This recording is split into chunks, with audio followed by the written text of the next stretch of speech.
Wudu ini menjadi syarat sahnya sholat, ya. Jadi kalau kita sholat terus nggak wudu boleh nggak itu? Berarti penting nggak wudu itu? Nah, sholatnya penting, wudu juga penting. Kalau wudunya batal nggak begitu. Jangan sampai nanti udah di soft pertama sampingnya mertua gitu. Padahal tahu batal, nggak keluar wudu enggak karena malu, itu nggak boleh. Karena menjalankan ibadah sholat tanpa wudu ya haram, hukumnya haram, dosa. Jadi jangan sampai itu wudunya kita akhirnya batal terus kita didiamkan padahal kita tahu hal itu batal. Wudu juga menjadi syarat yang lain, bukan hanya sholat, bisa juga untuk misalkan sholat jenazah, atau misalnya sujud syukur, atau sujud tilawah, atau juga yang lain yang ibadah, baca Quran misalkan. Itu juga harus pakai wudu. Bagusnya yang lain tuh. Kayak kalau yang lebih hebat lagi mau makan wudu kan. Mau kerja wudu, oh, subhanallah, wudunya nggak putus, wudunya bersambung, karena wudu itu adalah suci. Nah, ya kadang-kadang kalau kita sudah wudu ya ada hal-hal yang kita hindari, kayak misalkan ada najis dan ada hadas. Bedanya apa najis sama hadas? Karena ada najis, ada hadas. Kalau najis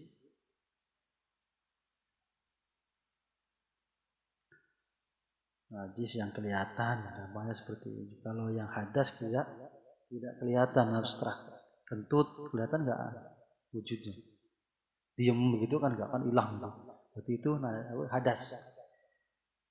Ya, hadas yang lain, misalkan suami istri kan hadas, nggak kelihatan tapi harus mandi dan wudu lagi kan maksudnya begitu. Jadi ada najis habis ngecat atau habis potong kambing biasanya kan ada, atau yang lain ketempelan apa, itu namanya najis.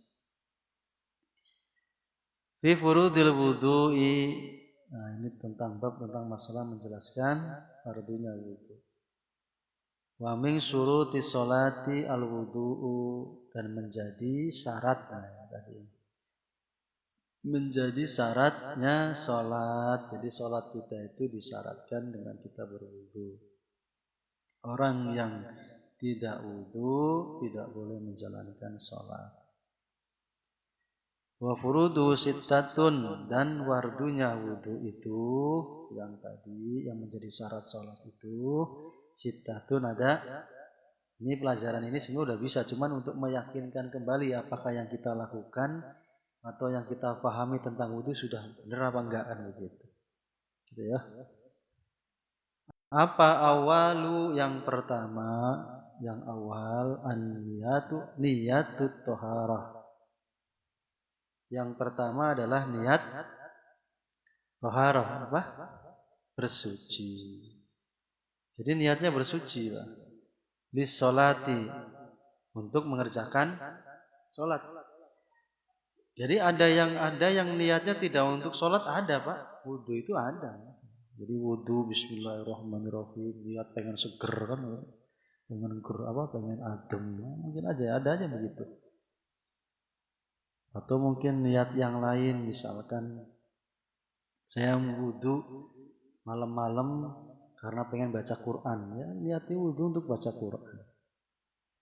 Nah kalau hal seperti itu nggak boleh jalanin sholat. Kalau niatnya tidak sholat, tidak boleh menjalankan sholat. Tapi lebih aman ya niatnya niat sholat. Itu bisa dipakai buat apa aja itu. Tapi kalau dikhususkan, nggak boleh sholat. Misalkan saya wudu untuk membaca Quran, atau untuk berzikir saja, atau membaca sholawat. Misalkan punya amalan sholawat, tidak sholat dulu, langsung sholawat, saya niat wudu karena memang diniatkan untuk sholawat atau baca yang lain, itu nggak boleh. Tapi kalau niatnya sudah langsung untuk sholat, disolati, yaitu tentunya nggak apa-apa dipakai dengannya. Tapi kalau niatnya khusus tidak boleh, apalagi niat-niatnya nggak jelas gitu. Toharoti li solati, yang adalah bersuci dengan niat untuk sholat. Bagaimana niat itu untuk sholat itu? Bil qalbi, di dalam hati. Sholat niat itu letaknya di hati, ya. Apapun itu di hati. Jadi airnya mengalir gitu ya. Oh, bisa, boleh. Bismillahirrahmanirrahim, boleh. Baca ta'awud, bagus, sunnah. Atau baca niat, nawaitul wudu ali raf'il hadasil asghar, boleh. Tapi begitu awal juz niat yang sesungguhnya itu di hati. Atau nanti musab pertama kali itu tetap di hati. Lisan boleh nggak? Boleh. Lisan itu untuk meyakinkan. Lisan itu untuk biar hati itu ngikut. Karena hati kita makan kacau, banyak pikirannya wudhu, depannya air, bayangannya kemana, hatinya gelisah. Jadi disunahkan oleh ulama kita, diajarkan oleh ulama kita, hatinya ngucap nawaitu wudu, biar pikirannya ke sini ikut seperti itu. Karena ada yang golongan PTM, teman tapi mengesalkan itu, golongan wahabrat itu ya, kan nggak pakai niat. Kita mah pakai, karena menjaga hati supaya nggak kemana-mana, ya, biar ngikut. Niatu taharati lissolati bil qalbi au gharuha, ya tadi itu, atau niat yang lain ya. Minan niati mujziati inggal khosil wajib. Nah ini, jadi niat itu, awalnya niat itu ketika kita mengusap muka, mengalirkan, maksudnya mengalirkan air ke muka. Jadi mengalirkan itu ya harus sesuai. Jadi mengalirkan ya Pak, bukan mencairkan air. Apalagi membanting air nggak boleh Pak. Satu memang dimakruhkan, satu juga merusak yang lain. Jadi nggak boleh begini, nggak boleh di gituan, nggak boleh, makruh hukumnya. Jadi harus mengalirkan, kita tuh mengalirkan air ke muka. Jadi bukan itu dibanting-banting airnya. Atau mungkin juga naruhnya nggak bener. Jadi awal jus di sini dulu misalkan, nggak boleh, harus dari atas jidat kita. Jadi harus dari atas. Nah, ini dari sini baru dialirkan pelan saja, nggak boleh dicipratkan. Itu seperti itu. Jadi jadi awal jusnya atau mulainya itu dari atas, atau batasnya adalah jidat. Jadi dari sini, nggak boleh dibanting-banting, nggak boleh dibantingin airnya mentang-mentang pepet. Jadi makruh hukumnya itu. Jadi pelan saja, walaupun airnya gratis, apalagi kan. Nanti yang di samping kanan kirinya emosi. Asani ghusl wajhi jami'i min mana sa'ri ra'sihi ila daqa'i wa minal udhuni ila udhun.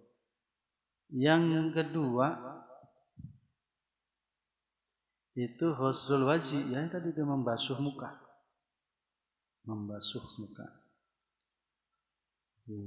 Yang kedua itu setelah niat yang diawali pertama kali ghuslnya sebenarnya. Yang ini menjelaskan tentang membasuh mukanya. Membasuh muka. Jami'ihi, semua muka itu dibasuh, dialiri air semua.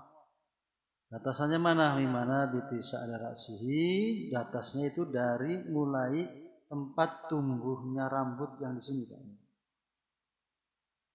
Jadi tumbuhnya rambut yang di atas ini pas persis terakhir rambut itu bagian muka itu.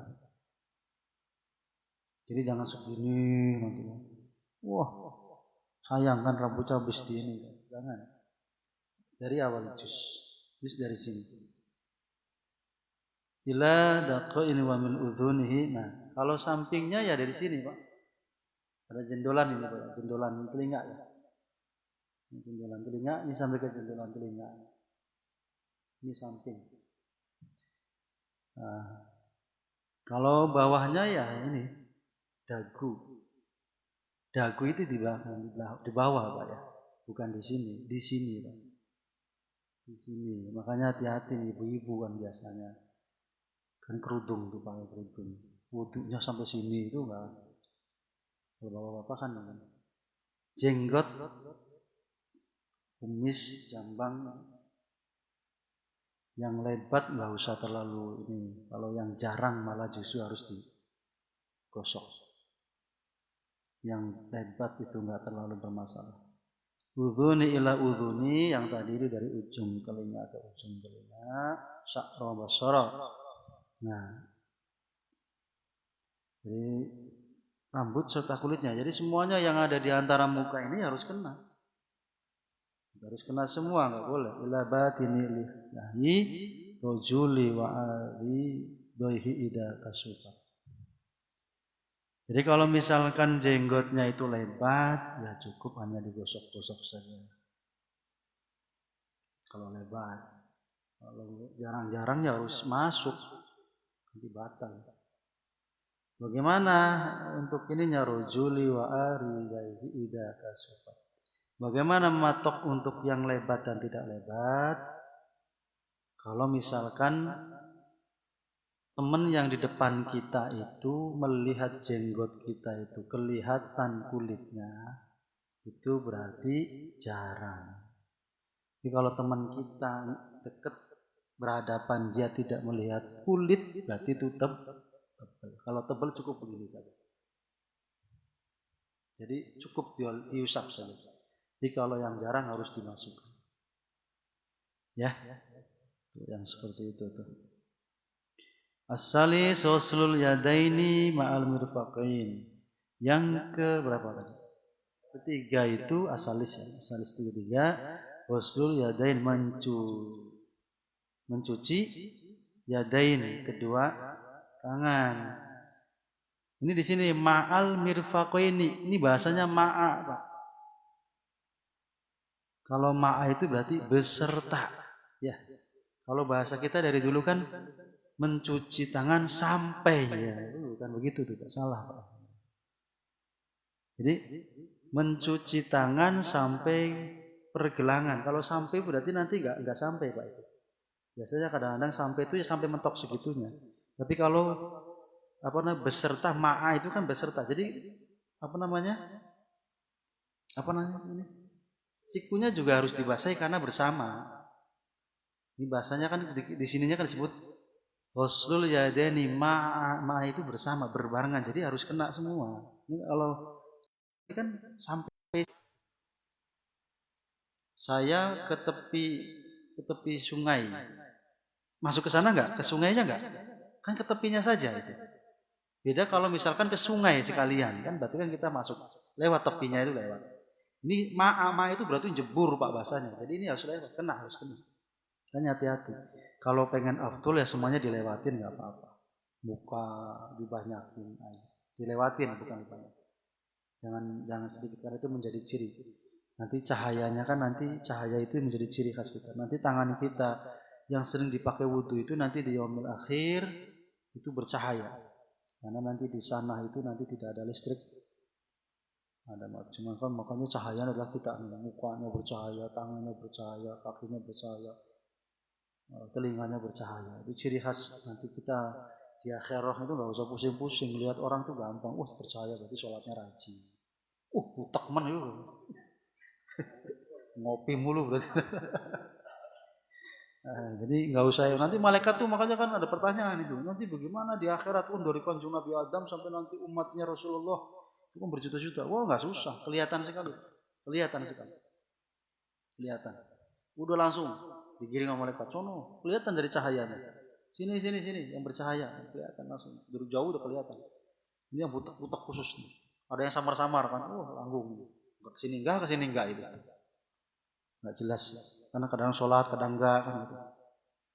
Telinganya ada yang telinganya bening, hidungnya enggak kan.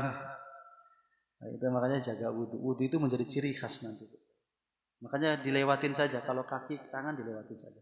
Jangan tanggung-tanggung, dilewatin aja sedikit. Ma'a mirfaqaini wa ma 'alaihima. Dan juga yang ada di dalam ini. Ya, ini kalau di sini ada apapun ya ini masuk bagian daripada wudu itu.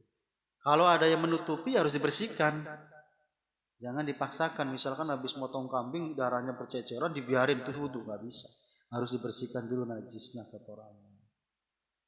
Apa yang nempel dibersihkan. Kuku juga, makanya kuku kalau yang panjang ya resiko. Kalau nggak mau jangan panjang-panjang. Jadi enak. Kalau panjang itu satu masuk aja udah begitu. Bahkan kalau wudu, habis wudu terus kotorannya dibuang berarti batal wudu. Karena kan anggotanya nggak kena. Kita kukunya panjang. Ada hitam-hitamnya kan sudah wudu. Habis wudu kita congkel ya, batal wudunya. Karena dia kan nggak masuk tuh. Yang tadi kan ketahanan sama hitam-hitam. Habis itu hitam-hitamnya dibuang. Berarti dia nggak kebagian wudu. Nah, makanya resikonya kalau kita kukunya panjang ya harus rajin. Lagi yang kerjaannya cat mulu kan, dalam nggak tahu nggak jelas. Resiko, karena memang itu yang menghalangi wa ma alaihima, semua yang menghalangi tentang anggota wudu itu harus, yang menghalangi air mengalir harus dibersihkan. Termasuk ya rambutnya, ya apanya, semuanya harus masuk, harus basah dengan air. Ar-rabi'u masku ra'si aw ba'dihi walau sya'ratan fi hadhihi. Ini yang keempat ya. Menyapu kepala, walaupun hanya selembar rambut. Menyapu kepala untuk imam-imam yang lain itu memang semuanya. Imam Hanafi separuh, Imam Hanafi separuh sini. Kalau Imam Hambali semuanya. Kalau Imam Syafi'i yang penting nempel, yang penting ada yang kena. Pakai lidi pun nggak apa-apa. Tapi afdolnya ya bagusnya semua. Air kita ambil tengah sini, arahkan seperti ini. Tapi nggak usah sampai ke, kalau rambutnya panjang nggak usah sampai ke bawah. Cukup di wilayah kepala, karena yang disuruh adalah kepala. Kalau misalkan kita punya rambut panjang misalkan, tapi yang diwuduin di sini ya nggak bisa, tetap yang di kepala, bukan rambutnya, tapi bagian kepalanya. Karena ini mengusap kepala, bagian kepala atau sebagian kepala. Nggak usah banyak-banyak kalau Imam Syafi'i. Nah, kita bicarakan adalah mazhabnya Imam Syafi'i. Jadi kalau misalkan rambutnya panjang, yang nggak usah lewat, cukup yang nempel di kepala. Ibu nih karena rambutnya panjang. Kalau misalkan pakai kerudung, ya, kalau basah tembus nggak apa-apa. Kalau nggak tembus ya bagaimana? Berarti hukumnya tetap nggak boleh. Itu juga jangan mubazir airnya, jangan dikopiok-kopiok nggak jelas. Al-khamisu khassu rijlaini, yang kelimanya adalah rijlaini, khassu rijlaini membasuh, menyuci, membasuh kedua kaki. Ma'al ka'baini, juga ma'a, jadi harus lewat mata kakinya, jangan sampai kurang dari mata kaki. Soal khauf itu yang pakai sepatu, pakai kulit atau pakai kaos kaki yang keras. Jadi nanti bagiannya sendiri lah, ada bagian pembahasannya sendiri. Kalau di Indonesia kan jarang, karena di Indonesia tuh udaranya stabil lah. Biasanya jarang pakai khauf. Kadang-kadang yang berlebihan tuh, saya pernah lihat itu di mana, di kampus apa ya. Itu ada tuh mahasiswa yang enggan buka sepatu, langsung sholat tuh langsung wudu katanya, masya Allah. Itu syaratnya belum ketemu. Kadang-kadang ilmunya begitu ya, mungkin mazhab yang lain lah kita nggak tahu. Kalau Imam Syafi'i nggak begitu, harus jelas. Jadi ada syarat-syaratnya, ada jaraknya, ada waktunya, ada syarat syarat dari khaufnya itu. sepatunya itu harus seperti apa, ada syarat. Bukan sepatu yang itu harus nggak tembus dengan air, harus nggak rusak dalam seminggu. Itu kadang-kadang kan main, masya Allah. Itulah kadang-kadang ilmunya nggak paham. Tidak kamu lat surutuhu, ya nanti ada syarat-syaratnya untuk ikut yang mempraktekan. Asadisu atartibu hakada, nah ini tertib. Kalau misalkan kakinya putus, ya nggak usah nggak usah diwudu lah, nggak ada kakinya bagaimana? Kakinya nggak ada, usah diwudu. Kalau misalkan ini kaki, ini mata kaki, tapi masih ada sedikit ya ini Pak, dicuci. Tapi kalau sudah habis lewat mata kaki, ya nggak usah. Jadi seperti itu. Kalau masih ada sisa, ya sisanya tetap. Pokoknya di bawah mata kaki masih harus dicuci. Tapi kalau sudah di atas, ya tidak. Atau pas itu tidak usah. Nah, yang terakhir adalah tertib. Ya, tertib tentunya harus berurutan. Nggak boleh sembarangan. Kaki dulu, baru muka. Ya, keren banget itu. Jadi harus tertib, harus muka dulu, tangan. Kalau telinga kan sunnah, ya, sunnah. Terus apalagi yang sunnah mencuci. Banyak sunnahnya banyak sekali lah. Kalau yang wajibnya kan seperti itu aja. Dan misalkan mencuci tangan ya, mencuci tangan ini misalkan kita air ya, air ambilnya terlalu sedikit di sini nih, akhirnya nanggungin, ini sudah hampir habis nih. Nah terus dipaksain ke atas itu nggak boleh. Karena yang boleh itu adalah mengalirkan air. Jadi kalau bisa diakan. Makanya caranya nanti ada praktek wudunya untuk bisa mengalir. Jadi walaupun sedikit tapi mengalir. Dan nanti kalau langsung jatuhin ke sini, nanti begitu kurang kan nanti repot. Tapi ada caranya, nanti harus ngusap dari atas, nanti di bawah turunkan. Nanti tetap hitungannya itu mengalirkan air. Karena kadang-kadang pas kita di pegunungan, apa lagi ini kan susah air tuh. Nah itu harus bisa dimanfaatkan, ya. Ini tuh ya. Jadi akhirnya ada tertib. Jadi harus sesuai dengan urutan-urutannya. Niatnya harus benar, jangan sampai niatnya ada salah. Mungkin itu ya. Sudah waktunya ngopi ini ya. Allah ya. Allahumma sholli ala sayyidina Muhammadin tibil qulubi wa dawa'iha wa afiyatil abdani wa sifaya wa nuril absari wa diyaiha wa ala alihi wa sahbihi wa sallim. Allah